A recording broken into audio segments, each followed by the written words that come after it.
ચટણી સરસ છે. રાજકોટના તો ગાંઠિયા વખણાય છે.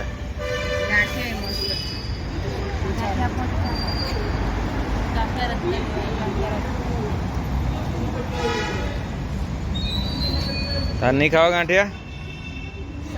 શ્રાવણ મહિનો છે. અરે યાર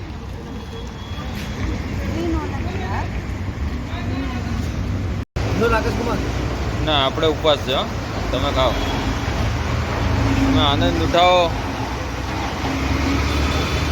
રાજકોટના ગાંઠિયા, મોઢેલા ગાંઠિયા ભાઈ, મોજ પડી જાય ભાઈ. રાજકોટ આવ્યા મોજ પડી જાય.